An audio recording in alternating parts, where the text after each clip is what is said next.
تحریر اسدار چودھری۔ ناظرین، میاں محمد نواز شریف 5 جون 2013 کو پاکستان کی تاریخ میں تیسری بار جب وزیر اعظم منتخب ہوئے تو یہ ایک تاریخی ریکارڈ تھا، لیکن شاید یہ نواز شریف کی نہیں بلکہ پاکستان کی بدقسمتی ہے کہ ہر بار ان کو وزارت عظمیٰ کی مدت پوری نہیں کرنے دی جاتی۔ مسلم لیگ نون کے صدر میاں محمد نواز شریف جب تیسری مرتبہ وزارت عظمیٰ کا عہدہ سنبھال رہے تھے تو پاکستان کی سیاسی تاریخ کی وہ واحد منفرد شخصیت بن گئے تھے جن کو یہ اعزاز حاصل ہو رہا تھا۔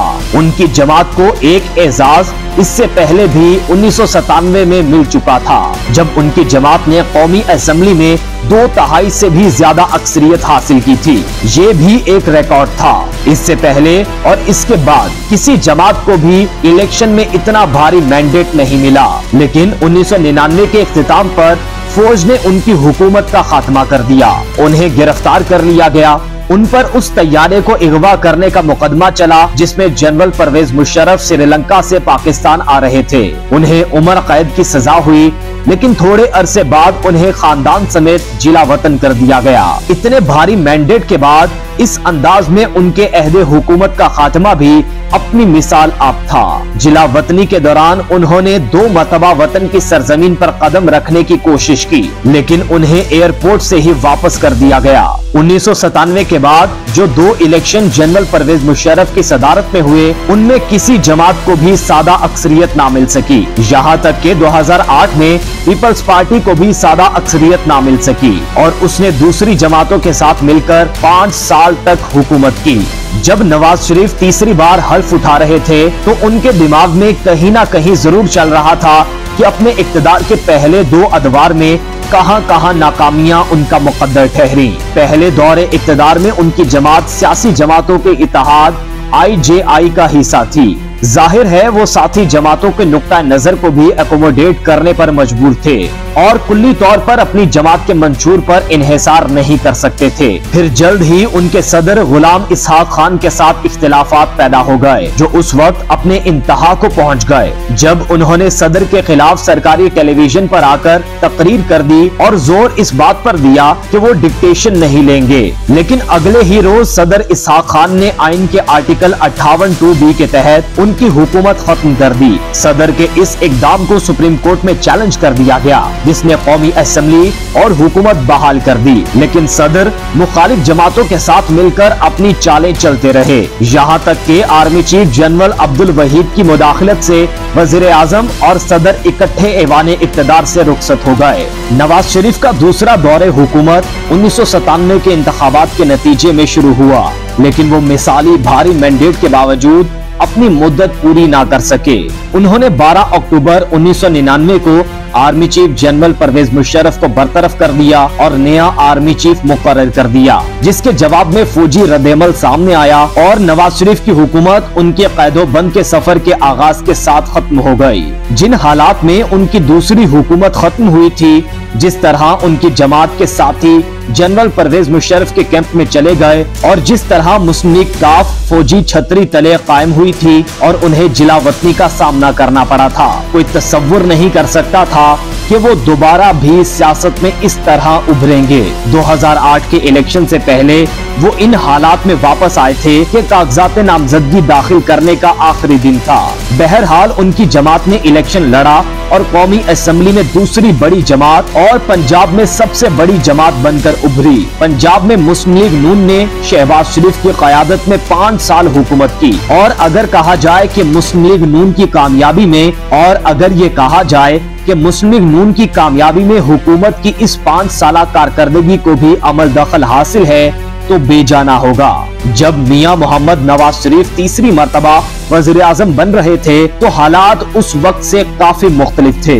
جب وہ دوسری مرتبہ وزیر اعظم بنے تھے اس وقت کوئی 9/11 نہیں ہوا تھا، دہشت گردی جو 2013 میں عام تھی تب اس کا کوئی وجود نہیں تھا، خودکش حملہ آوروں کا کوئی وجود نہیں تھا، ڈرون حملے نہیں تھے، لوڈ شیڈنگ نہیں تھی، بجلی نہ صرف دستیاب تھی بلکہ موجودہ حالات کی نسبت کافی سستی بھی تھی، صنعتوں کا پہیہ چل رہا تھا۔ لیکن یہ تمام مسائل 2013 میں جب نواز شریف وزیر اعظم کا حلف اٹھا رہے تھے تب موجود تھے۔ امریکہ نے دہشت گردی کے خلاف دنیا بھر میں